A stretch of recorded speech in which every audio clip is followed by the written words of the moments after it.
Hello दोस्तों, अपने 10th class का सिक्स चैप्टर चल रहा था।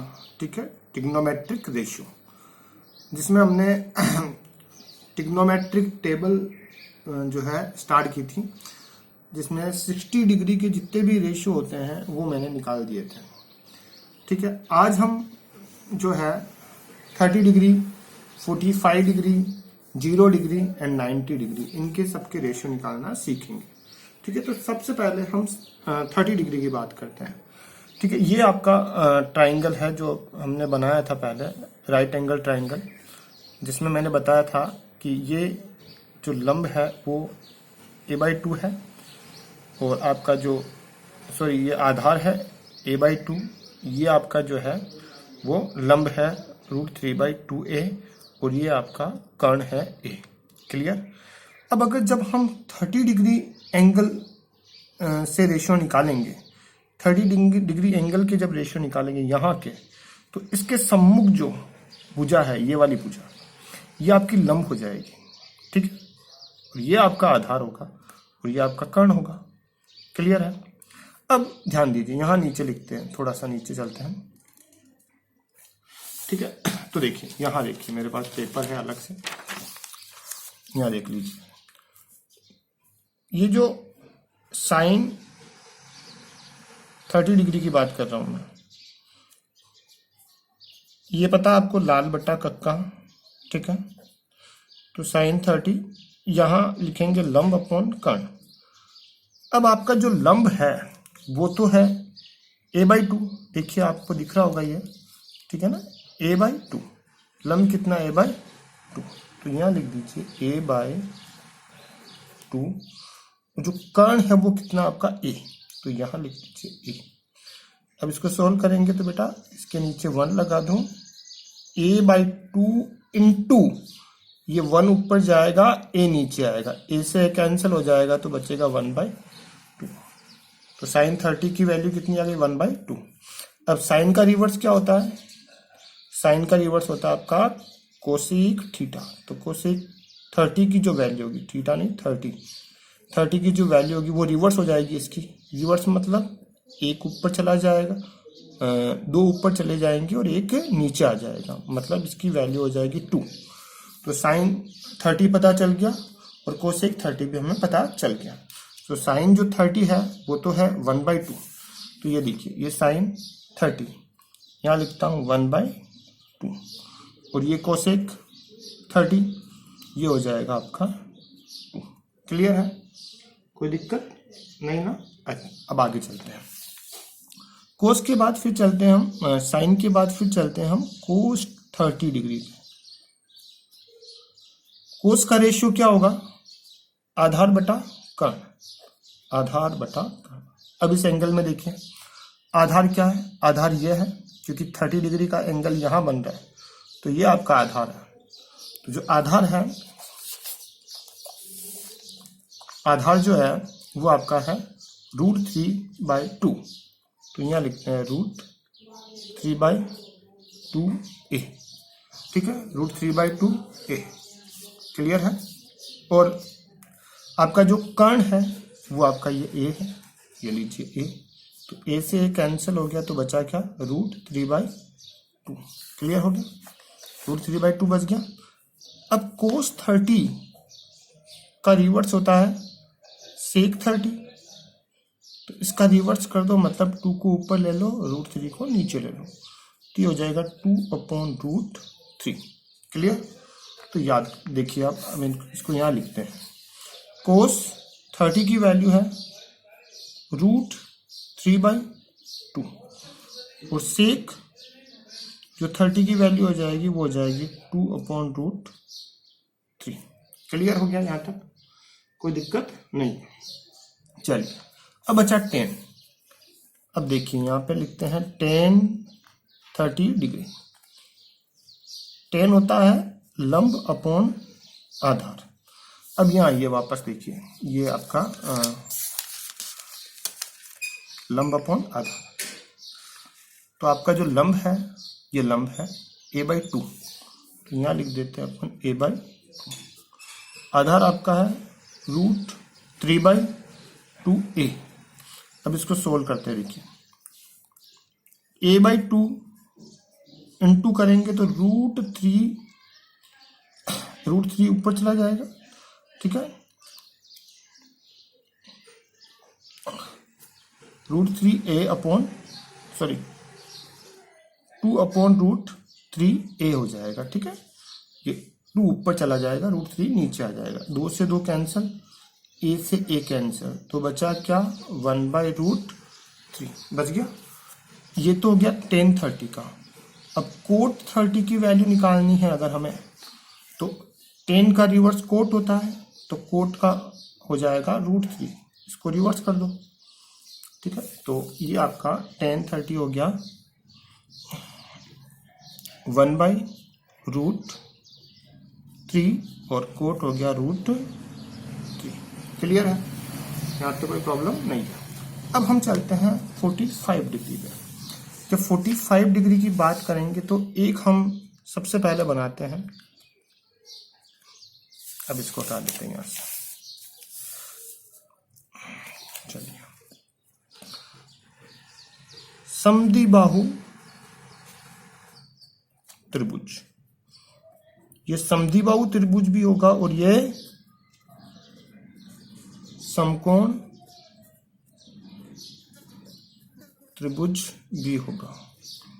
समद्विबाहु एंड समकोण त्रिभुज, वीडियो बना,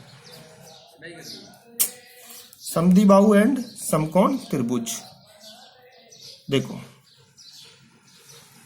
ये आपका हो गया 90 डिग्री का एंगल, ठीक है, और ये आपका हो गया कर्ण।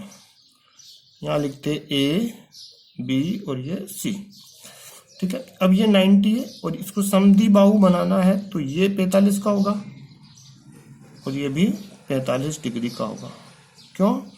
क्योंकि जो त्रिभुज होगा उसके तीनों कोणों का योग 180 डिग्री होगा, जिसमें से 90 डिग्री ये है। तो ये समद्विबाहु तभी बनेगा जब ये आमने सामने के जो कोण होंगे वो इक्वल होंगे, मतलब ये 45 तो ये वाला भी 45 डिग्री। अब ये जो आमने सामने की जो एंगल है ये अगर इक्वल है तो इनकी जो साइड होगी वो भी इक्वल होगी। अब मान लीजिए अपन इस साइड को ए नाम दे देते हैं, मान लीजिए ये आधार ए है, तो लंब भी यही होगा क्योंकि ये तो आमने सामने की साइड है, तो ये दोनों बराबर होंगे। अब इसका हम कर्ण फाइंड कर लेते हैं पहले, ठीक है। तो पाइथागोरस प्रमेय क्या कहती है, कर्ण इक्वल टू रूट लंब का स्क्वायर प्लस आधार का स्क्वायर। तो लंब आपका कितना है, ए है, तो ए का स्क्वायर, आधार भी ए है तो आधार का भी स्क्वायर, फिर इसको लगा देंगे हम रूट, तो ये हो गया कर्ण इक्वल। अब देखो ए स्क्वायर प्लस ए स्क्वायर ये दोनों जुड़ के हो जाएंगे 2a स्क्वायर, तो कर्ण आपका कितना हो गया 2a स्क्वायर का रूट। फिर इसको आगे सोल्व करेंगे तो कर्ण इक्वल टू √2 और a का स्क्वायर का रूट वापस a आ जाएगा। तो इसका मतलब हमारी जो ए बी जो भुजा होगी वो हो जाएगी √2a। क्लियर है। अब देखिए, अब हम सारे एंगल बनाते हैं, ठीक है। तो देखना आप, सबसे पहले हम बात करते हैं साइन 45 डिग्री की। अब साइन का रेशियो क्या होता है, साइन का रेशियो होता है लंब अपॉन कर्ण। तो आपका जो लंब है इसमें देखिए आपका लंब क्या है, ये आपका किसी को भी लंब मान सकते हो क्योंकि दोनों 45 डिग्री का है, और ये आधार हो जाएगा, ठीक है। लंब आपका है बेटा ए, और कर्ण आपका कितना है, कर्ण आपका है √2a, तो यहाँ लिखते हैं √2a, ए से ए कैंसिल तो बच गया 1/√2, तो साइन 45 का मान आ गया 1/√2। अब साइन 45 की वैल्यू 1/√2 आई है, तो साइन का रिवर्स होता है कोसेक 45, तो कोसेक 45 हो जाएगा √2, इसका रिवर्स। इसी प्रकार से हम बात करते हैं cos 45 के बारे में। cos का रेशियो होता है आधार बटा कर्ण। आधार आपका कितना है a और कर्ण आपका है √2/a। तो a से कैंसल 1/√2। तो cos का रिवर्स होगा यहाँ पे sec45। तो sec45 की वैल्यू कितनी हो जाएगी, सिर्फ √2। ठीक है। फिर होगा यहाँ पे अपना tan 45 डिग्री। अब tan का जो रेशियो होता है वो होता है लंब अपॉन आधार। क्या होता है, लंब अपॉन आधार। तो लंब अपॉन आधार, तो हमारा जो लंब है वो तो a है, तो यहाँ लिख देते हैं a, और आधार भी हमारा a ही है, तो a से a कैंसल, बचा 1। tan का रिवर्स होता है cot 45, ये भी एक ही होगा क्योंकि एक का रिवर्स एक ही होता है, नीचे एक, इसको आप रिवर्स करोगे तो भी एक ही आएगा। तो ये सारे हमने 45 की जितने भी रेशियो बनते हैं वो हमने निकाल लिया। अब इनको लिख लेते हैं, देखो लिखे। tan 45 का रेशियो होता है 1/√2। ठीक है, इसका रिवर्स हो जाएगा कोसेक, तो ये हो जाएगा √2। ठीक है, कोस का होता है 1/√2, तो सेक का हो जाएगा √2। ठीक है, चलिए उसके बाद बात करते हैं कोट की और tan की। tan का 1 होगा तो एक कोट का भी 1 हो जाएगा। ठीक है ना, इस तरह से ये 45 डिग्री के जितने भी जो है रेशियो है वो हमने निकाल लिए हैं। अच्छा, अब बात आती है 0 डिग्री। अगर कोई ट्रायंगल 0 डिग्री का कोण बनाता है, कितने डिग्री का, 0 डिग्री, इसका मतलब वो ट्रायंगल है ही नहीं। कैसे समझते हैं बात, देखिए आप। जैसे मान लीजिए ये आपका एक ट्रायंगल है। ठीक है, ये ट्रायंगल है। ठीक है, ये भुजा आपकी मान लीजिए A है। ठीक है, और ये आपका लंब है। अगर ये एंगल धीरे धीरे छोटा होगा, देखिए ये अभी भी बन रहा है, बन रहा है, बन रहा है। यहाँ इस बिंदु पे एक सीधी लाइन होगी, ऐसी एक लाइन होगी, देखिए आप, ये सीधी लाइन होगी एक। इसका मतलब आपका जो आधार है,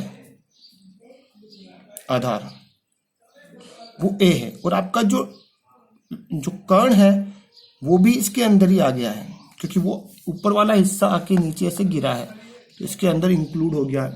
कर्ण जैसे जैसे आप नीचे लेते जाओगे वैसे वैसे कर्ण छोटा होता जाएगा। तो कर्ण भी आपका, आधार आपका A होगा इस कंडीशन में, A, और ये आपका B। ठीक है, और यहां ही आपका बन जाएगा D या C, कुछ भी ले लो। तो आधार आपका A होगा, कर्ण भी आपका A ही होगा, बिकॉज कर्ण इसके अंदर ही इंक्लूड हो गया। ठीक है, और जो आपका लंब होगा, लंब मतलब ऊंचाई, ऊंचाई तो कुछ है भी नहीं, 0, लंब आपका 0 हो जाएगा। तो सबसे पहले हम बात करते हैं साइन की।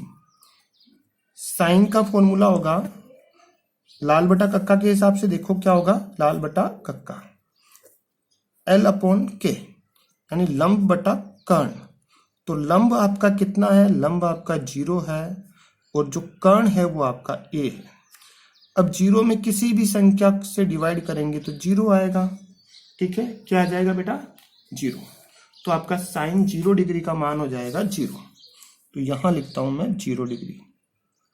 ठीक है, फिर साइन का रिवर्स क्या होता है, कोसेक थीटा होता है। रिवर्स होता है तो रिवर्स कर दो इसको भैया। रिवर्स कैसे, A को ऊपर ले जाओ और 0 को नीचे लेके आ जाओ। जब A ऊपर जाएगा 0 नीचे आएगा तो यहां पर आएगा इन्फिनिटी, क्योंकि 0 से किसी भी संख्या को डिवाइड करते हैं तो आता है इन्फिनिटी, यानी अनंत। ठीक है, ठीक उसी प्रकार से हम चलते हैं कोस 0 डिग्री की वैल्यू। कोस का मान होता है आधार बटा घन। अब आपका आधार कितना है, आधार आपका A है, ये A है, और कर्ण भी आपका A ही है, तो ए से ए कैंसिल हुआ तो 1 रहा, तो कोस 0 डिग्री का मान आ गया 1। और कोस का रिवर्स होता है सेक, तो सेक 0 डिग्री का मान भी होगा 1, क्योंकि 1 का रिवर्स 1 ही होता है। तो देखिए कोस के 0 डिग्री का जो मान होता है वो होता है 1, और सेक के 0 डिग्री का मान भी हो जाएगा 1। क्लियर है? उसके बाद हम आगे चलते हैं। आगे हम बात करते हैं, यहां लिख दीजिए इन्फिनिटी। क्या लिख दोगे? इन्फिनिटी। चलिए, उसके बाद आता है 10 0 डिग्री। 10 होता है लंब अपॉन आधार, तो हमारा लंब कितना है इसमें? लंब है 0, और आधार कितना है हमारा? आधार हमारा है कितना? a। तो 0 को a से डिवाइड करेंगे तो कितना आएगा? 0 ही आएगा। ये लो, 0 आ गया। और अब मुझे बताओ 10 का रिवर्स क्या होता है? वो होता है कोट। तो कोट इसका रिवर्स होता है, तो रिवर्स करेंगे तो ऐसे होगा, ये रिवर्स हो जाएगा। देखो a ऊपर चला जाएगा, 0 नीचे आ जाएगा, तो a/0 मतलब इन्फिनिटी। तो 10 की जो वैल्यू होती है वो होती है 0, और कोट की जो वैल्यू होती है वो होती है इन्फिनिटी 0 डिग्री की। इस तरह से ये हमारा जो है 0 डिग्री हमें प्राप्त हुआ। अब हम चलते हैं 90 डिग्री पे। अब 90 डिग्री पे देखिए आप, ये 90 डिग्री का एंगल बन रहा है। ये 90 डिग्री का एंगल ये हो गया 90 डिग्री का। देखिए आप, इस तरह से बना हुआ है, ठीक है। 90 डिग्री का एंगल ये होता है। इसका मतलब क्या है? इसका मतलब है कि ये 90 डिग्री का एंगल है, तो ये जो हिस्सा होगा ये हमें नजर नहीं आएगा, सिर्फ ऐसी एक लाइन नजर आएगी, खड़ी लाइन। और इस पॉइंट के ऊपर यही हमारा आधार होगा, पॉइंट वाला। मतलब यहां पर हमारा जो आधार होगा वो क्या हो जाएगा? ये आधार हमारा 0 हो जाएगा, ठीक है। और जो कर्ण है, कर्ण और जो लंब है, ठीक है, लंब जो है, लंब को हम a मान लेते हैं। लंब हमारा क्या हो गया? a हो गया। क्या हो गया? a, ठीक है। लंब हमारा a हो गया, तो इसका मतलब हमारा जो कर्ण होगा वो क्या होगा? ये कर्ण ऐसे बनता है, देखिए ऐसे, इस तरह से कर्ण आता है विकर्ण, फिर ये छोटा होता जाता है, ऐसे ऐसे करके इसके अंदर शामिल हो जाता है, ठीक है।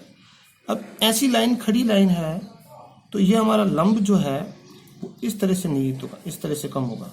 यानी लंब आपका किसके बराबर होगा? लंब के बराबर होगा। तो लंब और कर्ण दोनों जो है क्या आ जाएंगे? a आ जाएंगे। अब जैसे हमने कैलकुलेशन अभी 0 के लिए की थी, वैसे के वैसे 90 के लिए कर लीजिए, आपके जो है रेशियो आपको प्राप्त हो जाएंगे। मैं डायरेक्टली लिख रहा हूँ ये चीज, ठीक है, आप कर लेना करते हैं। तो मैं यहाँ लिख देता हूँ, ये 1 आएगा, ठीक है, यहाँ 0 आएगा, ठीक है, यहाँ इन्फिनिटी आएगी। ये आप घर पे करना, होमवर्क है आपका। यहाँ 1 और उसके बाद फिर इन्फिनिटी आ जाएगी, और उसके बाद फिर 0। तो ये पूरी टेबल इस तरह से हमें तैयार की। अब मैं इसकी एक शॉर्ट ट्रिक बताता हूँ। इसको इस तरह से बनाने बैठोगे तो कब बनाओगे और कब याद करोगे? तो देखिए, एक छोटा सा तरीका बता रहा हूँ मैं आपको सिर्फ और सिर्फ इस साइन की वैल्यू आनी चाहिए। किसकी आनी चाहिए? साइन की। देखो, साइन की वैल्यू आपको याद करनी है, और याद नहीं भी करो तो देखो, साइन की वैल्यू मैं नीचे निकालना सिखा रहा हूँ। यहाँ पर मैं साइन की वैल्यू आपको सिखा देता हूँ। साइन थीटा, देखो यहाँ नीचे मैं सिर्फ साइन की जो है, साइन के लिए सारे रेशियो निकालना सिखा देता हूँ। देखिए, यहाँ लिखते हैं 0, 1, 2, 3 एंड ये 4, ठीक है। तो इसको डिवाइड कर देते हैं 4 से। किससे डिवाइड कर देते हैं बेटा? 4 से डिवाइड कर देते हैं। कर दिया? 0, 1, 2, 3, 4 डिवाइडेड बाय 4, और इसको फिर हम रूट में डाल देते हैं। किस में डाल देते हैं बेटा? रूट में। ये हमने सबको रूट में डाल दिया। अब 0 डिवाइडेड बाय 4 करेंगे तो इसका मान 0 ही होगा, ठीक है। 1 का रूट 1 होता है और 4 का रूट 2 होता है। रूट 2 का रूट नहीं निकालेंगे, ऐसे ही रखेंगे क्योंकि पॉइंट्स में आएगा। 4 का रूट 2 होता है, पहले इसको काट लेते हैं, देखो कट रहा है, 1 2 1 जा 2, 2 2 जा 4। अब 1 का रूट 1 होता है और 2 का रूट हम नहीं निकालेंगे, तो 1/√2। फिर 3 को रूट में रखेंगे और 4 का जो रूट होता है वो होता है 2। फिर 4 से 4 कैंसिल, 1 का रूट 1। तो ये साइन का मान हमारे पास आ चुका है 0, 1/2, 1/√2, √3/2 और 1। ठीक है ना। कैसे किया मैंने, 0 1 2 3 4 डिवाइडेड बाई 4 4 4 4 4, फिर इसको रूट में डाला, फिर जो कट रहे हैं उनको काट के ये मैंने वैल्यू निकाल ली। तो देख लीजिए यही वैल्यू आई थी, आप देख लीजिए ऊपर, देखिए ये देखो 0, ये 0, 1/2 1/2, ठीक है, 1/2 मिला, ठीक है, और 1/√2 1/√2 मिला ना। देखिए फिर ये देखिए √3/2 √3/2, फिर ये 1 और ये 1, क्लियर हो गया। अब आपको ध्यान रखना, ये साइन थीटा की वैल्यू आपको याद कर लेनी है, ठीक है, ये आपको नहीं याद भी नहीं होती है तो इस तरह से निकाल लेनी है। अब साइन का जो पूरक होता है वो होता है कोस थीटा। साइन का पूरक क्या होता है, पूरक मतलब, पूरक का मतलब क्या होता है, ये पूरक जो कोण होते हैं वह दो कोण, कितने कोण, 2 कोण, पहला कोण और दूसरा कोण, ये दोनों कोण, इन दोनों कोणों का अगर योग 90 डिग्री के बराबर है तो वो पूरक कोण कहलाता है। तो साइन का पूरक होता है कोस। तो जो साइन के 0 डिग्री का मान होगा, किसका 0 डिग्री, वो कोस के 90 डिग्री का मान होगा, समझ रहे हो। जो साइन के 30 डिग्री का मान होगा वो कोस के 60 डिग्री का मान होगा। क्यों, क्योंकि 30 और 60 मिलके 90 बनेंगे, क्योंकि पूरक है ये एक दूसरे के। जो साइन के 45 डिग्री का मान होगा वो कोस के भी 45 डिग्री का मान होगा। तो साइन का ये रेशियो अगर याद है तो इससे आप कोस का रेशियो कैसे निकालोगे, ये 1 यहाँ आएगा, देखिए आया ना, ठीक है, ये √3/2 ये यहाँ आ जाएगा, देखिए ये 1/√2 यहाँ आएगा, देखिए ये यहाँ आ जाएगा, देखिए, और ये यहाँ आ जाएगा, देखिए। तो इस तरह से हम कोस थीटा को भी लिख देंगे, यानी साइन का उल्टा लिखना है कोस को। जो साइन 90 का मान है वो कोस 0 का मान होगा, जो साइन 60 का मान है वो कोस 30 का मान होगा, जो साइन 45 का मान है वो कोस 45 का मान होगा, जो साइन 30 का मान है वो कोस 60 का मान होगा, जो साइन 0 का मान है वो कोस 90 का मान, ठीक है। उसके बाद टेन। अब टेन थीटा निकालने के लिए, टेन का रेशियो निकालने के लिए मैं आपको बता दूं एक चीज कि टेन इक्वल टू यहां लिख देता हूं, tan theta equal to sine theta upon cos theta होता है। क्या होता है, टेन थीटा इक्वल टू क्या होता है, sine theta upon cos theta, ये होता है। Tan theta equal to sine theta upon cos theta, tan theta equal to होता है sine theta upon cos theta. तो देखिए साइन थीटा यहाँ पे कितना है, 0 है, कोस थीटा यहाँ पे कितना 1 है, तो 0 डिवाइडेड बाई 1 इक्वल टू 0, ठीक है। फिर आगे देखिए, टेन 30 की वैल्यू निकालनी है, तो साइन 30 की वैल्यू 1/2 और कोस 30 की वैल्यू है √3/2। तो देखिए साइन 30 की वैल्यू 1/2 अपॉन कोस 30 की वैल्यू है 3/2, तो ये हो गया 1/2 इंटू करेंगे तो 2 ऊपर चले जाएंगे, √3 नीचे आ जाएंगे, 2 से 2 कैंसिल, 1/√3, ये देख लीजिए 1/√3 आ गया ना, 1/√3। ठीक इसी प्रकार से ये हो जाएगा, इसी प्रकार से ये निकलेगा, इसी प्रकार से ये निकल जाएगा। अब ये निकल गया टेन की वैल्यू, तो साइन कॉस टेन तीनों की वैल्यू आ गई। अब साइन का उल्टा क्या होता है, कोसेक होता है। साइन 0 डिग्री है तो कोसेक जो है इन्फिनिटी आ जाएगी, है ना। क्यों, क्योंकि 0 का उल्टा क्या होता है? इन्फिनिटी। साइन 30 का मान है 1/2, तो कोसेक इसका रिवर्स होगा यानी 2/1। साइन 45 का मान है 1/√2, तो कोसेक 45 का मान हो जाएगा √2/1। साइन 60 का मान है √3/2, तो कोसेक 60 का मान उल्टा हो जाएगा 2/√3, और 1 का रिवर्स 1 ही होता है। ऐसे ही कोस का उल्टा हो जाएगा, सेक को कर देंगे। ऐसे ही टेन का जो रिवर्स है वो हम कोट को कर देंगे। जैसे ये कोस 1 है तो सेक 1 होगा, कोस 3/2 है तो सेक 2/3 हो जाएगा √3, कोस 1/√2 है तो सेक √2/1 हो जाएगा, और कोस 1/2 है तो सेक 2/1 हो जाएगा। ठीक है, उल्टा। 10 यहाँ पे 0/1 है तो यहाँ 1/0 होगा। 1/0 मतलब इन्फिनिटी, 0 से डिवाइड करेंगे तो इन्फिनिटी। यहाँ 1/√2 है तो √3/1, यहाँ 1/√3 है तो यहाँ √3/1, या 1 है तो 1 का रिवर्स 1 ही होगा, या √3 है तो यहाँ 1/√3। क्लियर है? और यहाँ इन्फिनिटी है तो यहाँ 0। कोई दिक्कत? तो ये पूरी टेबल हमारी तैयार हो चुकी है। अब कल जो है हम इसके प्रैक्टिकल क्वेश्चन सॉल्व करेंगे। जो हमारी एक्सरसाइज 6.1 है वो हम सॉल्व करेंगे कल। ठीक है, तो कल का लेक्चर बहुत ही ज़्यादा इम्पोर्टेंट रहने वाला है आप लोगों के लिए। आज के लिए बस इतना ही।